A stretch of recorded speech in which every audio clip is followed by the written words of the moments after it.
This is shit that goes off. So this is a little fruit pop. It's a fruit pop.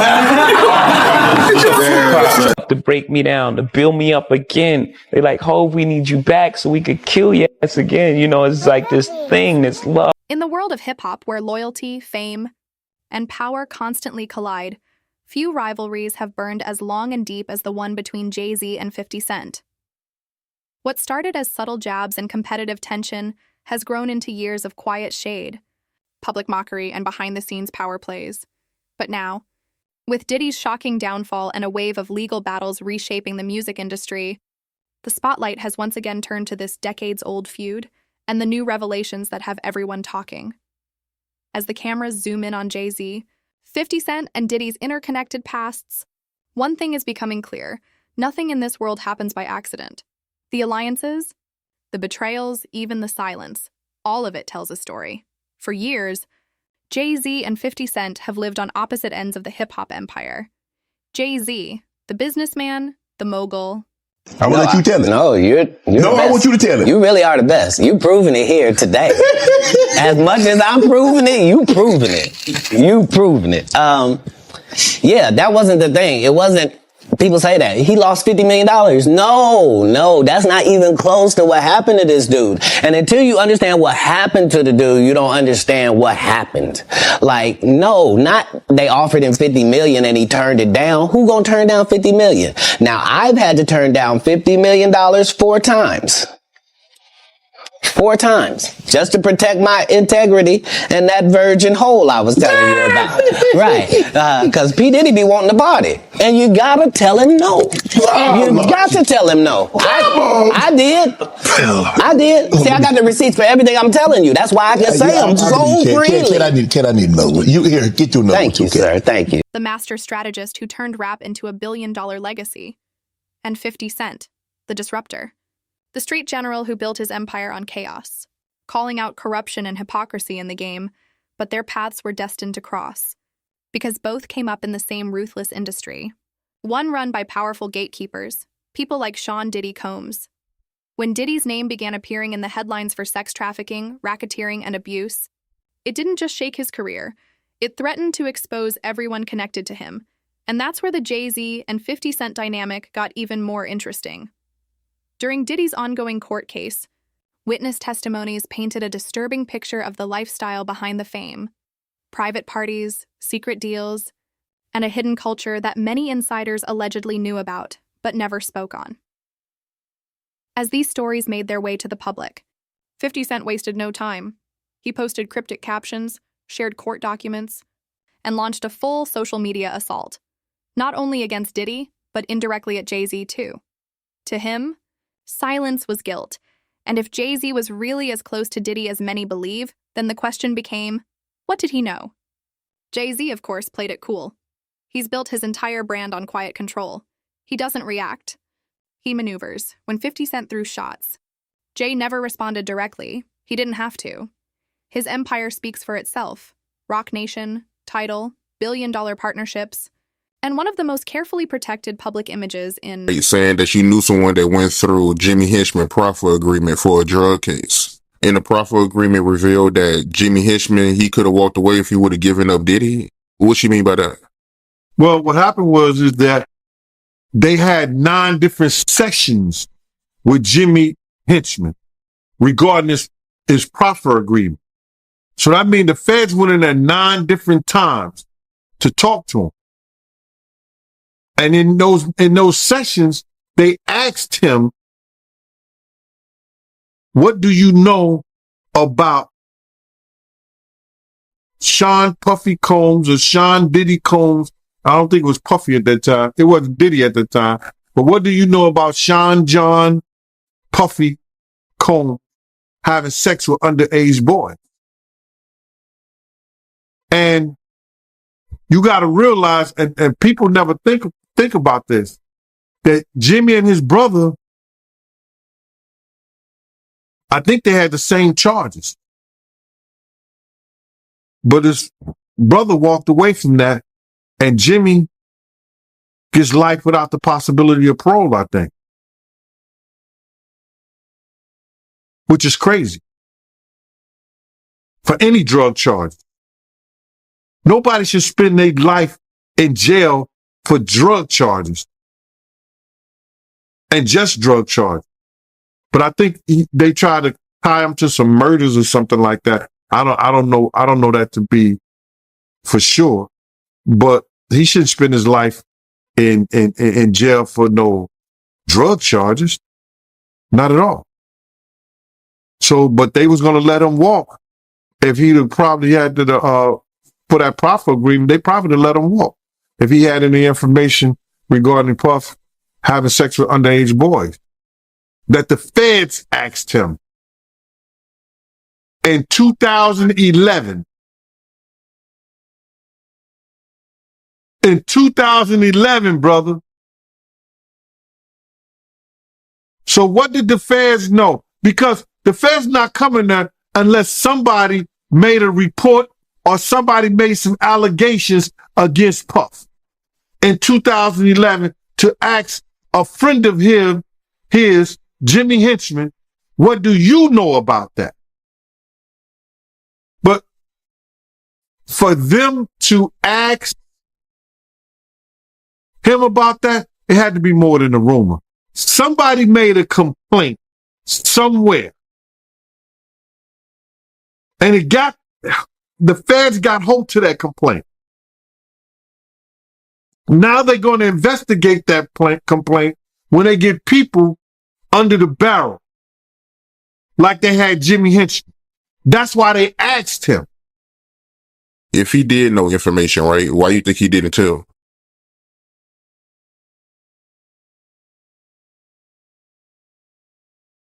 Then they would ask, how do you know? And then it comes into play, whereas that if you know of anybody that's endangering the welfare of a child, and you see that, and you don't report it. And then maybe that if they knew there was going to ever be a YouTube or they knew there was going to ever be social media, a lot of the stuff probably wouldn't have got played out like it did. But things happen, and these are just stories from the past. I would like to use that as, what you call that, just to clear the facts up what's going on. But it all started, we was in Atlanta. And this story starts when I'm with Puff and he's in exotic bookstores and he's doing shopping, right? He's shopping, getting his stuff and everything like that. So, you know, this is the first time I was ever in an exotic bookstore with Puff. So, you know, I'm giving him his space. He's taking things off the shelves and stuff like that, because they gave him a brown paper bag. When they gave him a brown paper bag, he was just putting stuff in there. So I said, damn, you know, he got to go put it on the counter and, you know, show everybody what he's getting. So as he going, I'm just looking at the places where he picking stuff from. So there's one part he picked up some things from up here on my left side. And then he picked like quite a few of them down. I'm like, okay. He put them in the bag. So when I went by there and I looked up there and it said butt plugs. And I was like, hey, yo, I was messing with him. Because people don't understand, you know, we was like friends. He was a part of the same gang. So I'm still going to tease him. I'm still going to mess with him and everything like that. I could do that. It wasn't just no security thing. So I say, yo, what are you getting this for? And it said butt plugs. And he was like, yo, can I do my shopping by myself? I said, yeah, you could do it by yourself, brother. And he started walking and everything like that. So when he got I just waited at the counter. So when he got to the counter, he didn't even have to show the guy nothing. He just gave the guy a wad of money. I mean, like he gave the guy a stack something like this. And Puff wasn't the dude that carried no 20s and no 50s and nothing like that. And I mean, like, he just said, boom. And we walked out the store. So we had to leave Atlanta and go to North Carolina for a show. You understand? And it was him, this rapper, Sarah, and this other girl. We all got on a G, and we flew to G4 jet, and we flew to North Carolina. So later on that, I think that afternoon, same day, this rapper and him, they all in the room together. You know, it's Sarah, the girl, Puff, and this dude, this rapper. So I'm hearing at the door and stuff like that, like, yeah. So then next thing you know, somebody rang the doorbell. We had the presidential suite where we was at. So I opened the door and the dude said, yo, I'm here for my cousin. I said, who your cousin? And he said, Ja Rule. I said, well, he busy right now. He said, he busy doing what? I said, he with Puff. They're in the room. They busy. They don't want to be bothered. He said, well, I'm going in there. I said, bruh, you ain't going in there because he told me they don't want nobody to be bothering them. And he was like, yo, I don't care, man. I'm going in there. That bullshit like that. I said, yo, bruh, Jesus Christ had to come down here and take the air out of my body before you get in that room right there. Watch. He tried to bum rush me. I grabbed his and threw him against the piano. When I threw him into the piano, Puff and Ja Rule runs out the room. Puff got his towel, Ja grabbing his towel, but they butt the naked. And so then Ja was like, yo, what's going on? Yo, Gene, that's my cousin. He know me well. You know, and Puff was like, yo, Gene, what happened? I said, he tried to get in the room. I told him he couldn't get in the room. And he was like, Puff looked at Ja. He said, yo, Ja said, you ain't want to go in that room because there's a lot of freaking going on. So I was like, oh, he said it was a lot of freaking going on. So that was basically that story, man. You know what I'm saying? They went back in the room. Dude felt a certain kind of way, and he left out. So I seen them at the concert the next day, and they tried to, form up against me. But my man Frank was like, I told my man Frank, I was like, yo, Frank, put yourself in that position. Somebody trying to get in the room, and Ja told you don't let nobody get in the room. What would you do? Now, y'all can do whatever y'all want to do, man, but I ain't taking no losses. He said, yo, you good, and that was it. Bro, when Ja said, you don't want to come up in there, a lot of freaky stuff is going on. You got to use your mind. What they was doing with those butt plugs. Right. Tupac or no? Did you ever? No, I saw him right before he passed too. Yeah, that's crazy. Never worked with him though. What did Tupac do? He did gang-related Poetic Justice. He did Juice. And he did a couple other things. He did a basketball. Did something with Jim Belushi. Remember he did the one thing? Yeah. What did he do? Can you Above the Rim?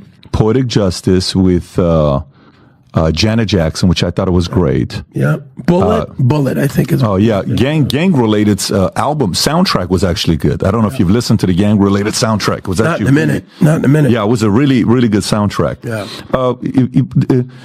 Cuba, with all this stuff that's coming up with Diddy and you're on one end, 50 Cent is calling out Diddy and here's what he's doing and all this stuff, and they got the back and forth. Yeah. I got Suge on here. Look at this example. Look what happened. Yeah. And I got Suge on. Yeah, exactly. No question about it. What do you think is going on with all the stuff with Diddy, with Little Rod, with, all the stories that everybody's hearing about? You mean in terms of what? I mean, being raiding his house being raided. I mean, that's crazy. That's the craziest thing I'd ever. And then, hey, how about me? I wake up in the morning, I turn on the station showing actor Cuba Gooding Jr. I was like, excuse me, pull me into this. I think whatever he's dealing with, he's on his journey, man. I think that God has got him on a path where I can't imagine that he's stupid enough to do whatever he's doing and keep it on his premises. I think that the raid and all of that stuff, only time will tell. Who was involved, who had been a frequent guest in these places and areas. It's funny because my lawyers said, every outlet in the world wants to talk to you. And again, I'm like, I'm not defining myself from some headline in the press. So I stayed quiet. And it's so funny. So I'll tell you a little story about who my girlfriend is. She gave Robert De Niro 3 grandkids. Her name is Claudine De Niro. She married his son, Raphael. They separated, and we've been together for a while. But she, at one point, ran Naomi Campbell's publicity. She, at one point, ran P. Diddy's publicity, right when he started doing the white party thing. Mm-hmm. He had just gotten freed from indictment, found not guilty. Did he? And he said to her, I'm going to die running with these niggas, man. I need you to help me with the white folks and the switch. And so she helped cultivate his new image. So they had a friendship for years. But I had never met him till probably 2019-20, just casually, Claudine and I, he invited us to his house to making it look sordid. Well, that picture, everyone in the room, there's probably 300 of us on the deck of P. Diddy's, I'm going to show you, on P. Diddy's boat, New Year's Eve. I went from one ship, Happy New Year. So I hung out with Tyson, and next ship, there's Drake. This ship had P. Diddy. He had his guy, his videographer. They're listening to music. And he says, hey, Cube, listen, you want to hear P. Diddy's new song? I said, yeah, sure. Sit down next to him. They didn't use this angle, which to me makes me laugh, because I go, oh, I get it. You made it look the way you wanted it to look. But that, and if you hold it, you know how you hold it and it does the thing where, can you hear all the people? If you tap it or something, it's a live picture. Do you see what I mean? It's like, here we are just listening to music. Finished, took the thing off, said whatever I said to him, left. That was it. But this guy who's suing him is going after the money, man. I'm sure. And by the way, I don't know P. Diddy's life. I don't know what he's going through. I don't know what the police are going to find on all of that. Were you guys close? Were you guys friends, or? We were acquaintances, just like I just showed you. Yeah. 2-3 times I've seen him. So it's. Oh, so Diddy, you've only seen him 2 or 3 times. That's what I'm saying. That's what I'm saying. So why would they include you all of a sudden in some way? I think because of the darkness of the other grab of the cases that I already had went through. Right.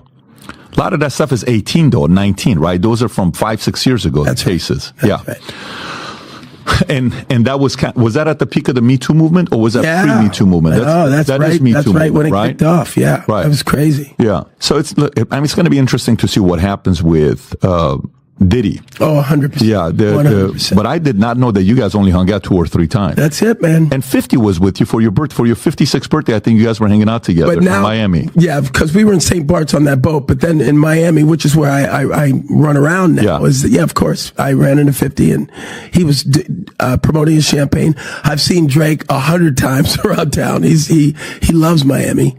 Yeah. Yeah.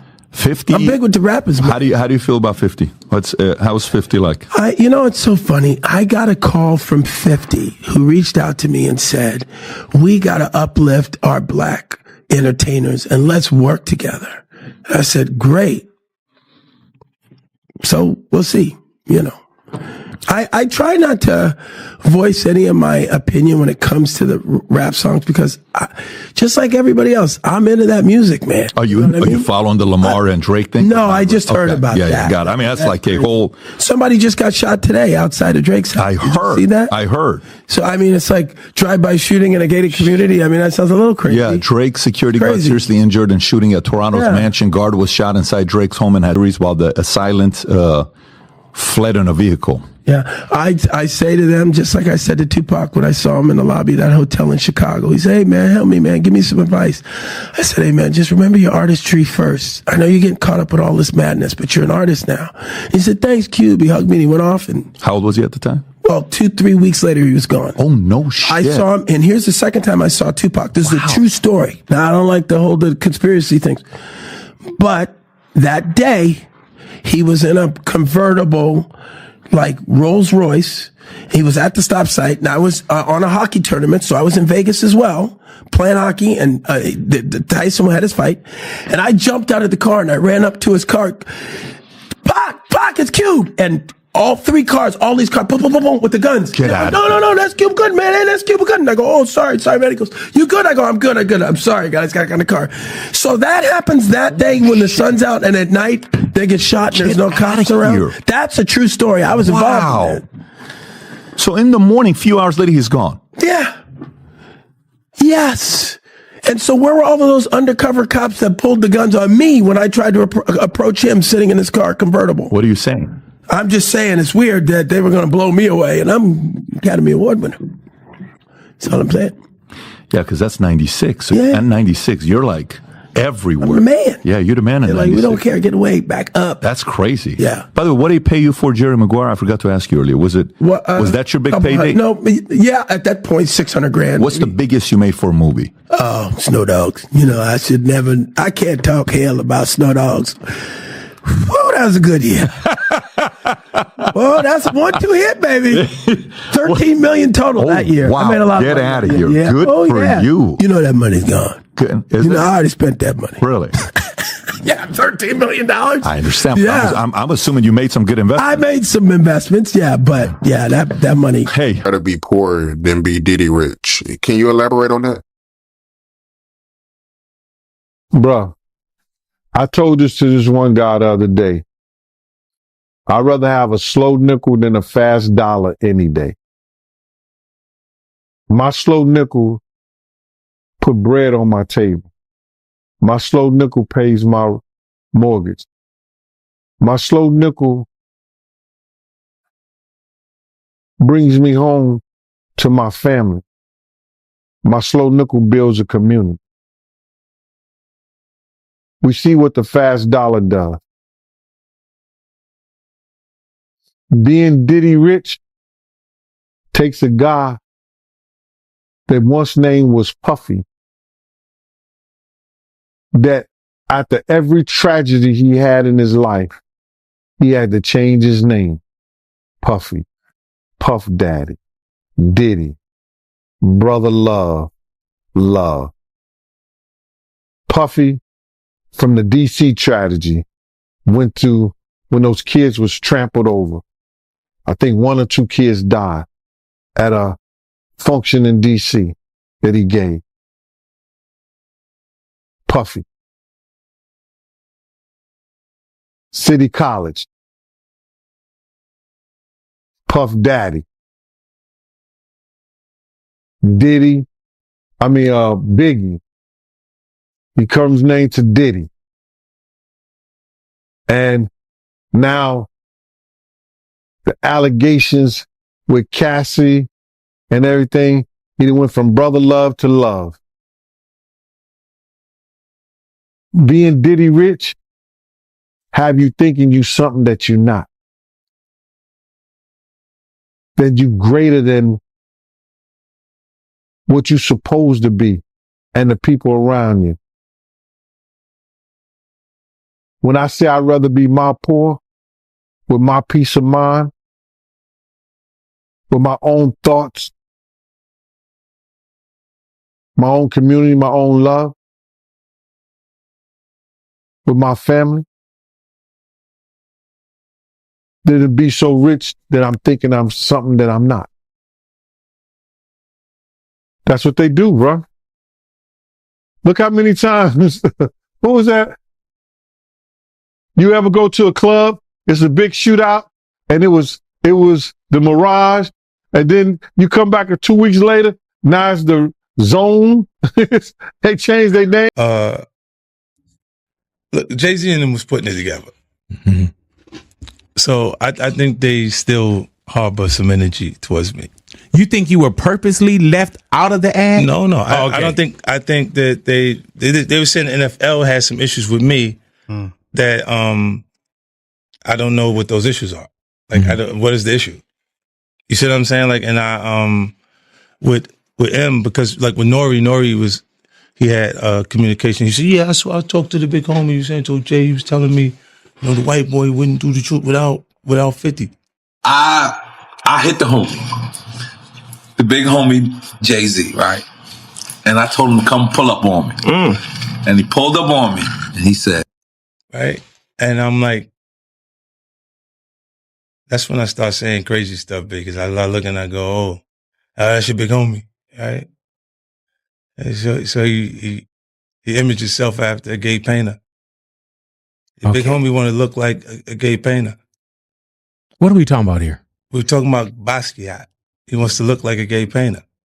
Oh my God, I think I know where we're going with So this. now look, what I'm saying to you is, look, when you start looking at, that's not mine, that's theirs, they're Harper, right? But when you look at, M is looking at the entire legacy. Yeah. The whole thing, like with M. Music, but that's exactly what 50 Cent has been challenging. That perfect image. He's been suggesting that behind Jay-Z's polished reputation lies a man who turned a blind eye to some dark things happening within the industry. As 50 Cent once put it, they all knew what was going on. They just didn't say anything because they were getting paid. And here's where the story takes a darker turn. Sources close to the case have hinted that certain business connections between Roc Nation and Bad Boy records are being reviewed. Links that stretch back years, all the way to the early 2000s. Back then, Jay and Diddy were not just collaborators. They were kingmakers. They defined the sound, the fashion, the culture, but behind the scenes, their competition was fierce. Each wanted to be the undisputed boss of New York. Fast forward to today, and Diddy's empire is collapsing in real time. Homes raided, assets frozen, lawsuits piling up, and through it all, 50 Cent is watching like a hawk, publicly promising to expose everything he can. Meanwhile, Jay-Z stays silent, but insiders say he's been quietly cutting ties, repositioning himself far away from the chaos. In one of the most striking moments from the recent coverage, a witness mentioned how several major artists use private events as fronts for business favors. While no direct accusation was made against Jay-Z, fans instantly connected dots, and social media erupted. The question everyone's asking now, if Jay-Z knew about any of Diddy's alleged crimes, why didn't he say anything? Is his silence a smart legal move? Or a sign of deeper involvement? 50 Cent certainly thinks it's the latter. He's been teasing a documentary that he claims will reveal the truth about the industry's dark secrets. And if history tells us anything, 50 Cent doesn't bluff. But despite all the noise, Jay-Z remains untouchable, at least for now. His influence runs deep in entertainment, sports, and even politics. For years, he's navigated scandal after scandal without ever getting caught in the fire himself. Yet, as the Diddy case expands and federal investigators dig deeper, even the most powerful... About no one, he said nobody's scared of 50 Cent. I think he would have done that if that was 50 Cent. No one's scared of 50 Cent. I want everyone to be clear. No one's scared of 50 Cent. I think it was kind of taken out of context a little bit, but what do you think about it? I don't think it was taken out of context. No, I think the guy who was talking to him made him feel like a punk. You see what I'm saying? So he had to say, yo, nobody's scared of 50. Let's get this clear. Nobody is scared of 50. You know, but I'm not the issue. Him making you feel like a punk is the issue. And at the end of the day, I look at it and people don't assess themselves. Even really intelligent people. Jay's a smart guy. You know what I'm saying? He'll analyze other people and other things that they're doing and not actually look at what's happening to him and his transition and difference. But his actual, right now, he's in a real safe space. He created this real safe aura. This is why people walking on the stage and why shit is happening like that. A lot of it wouldn't have been like that if he actually dealt with his issues himself. See, he's an idiot. When Cam Alicia is supposed to be doing a song again at the AMAs, but they're going to have like 20 security members on the stage making sure nobody bum rushes. Everyone wasn't. They just felt, you got to feel comfortable enough to do that. Like, see, don't get fucked up. I'll fuck up.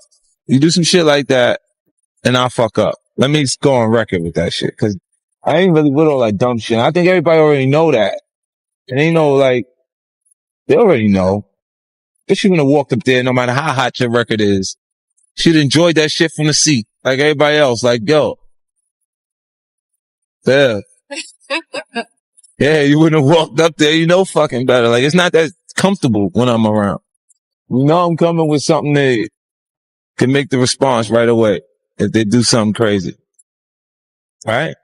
How you gonna be doing? Indeed, that man had more albums in depth than most people had living.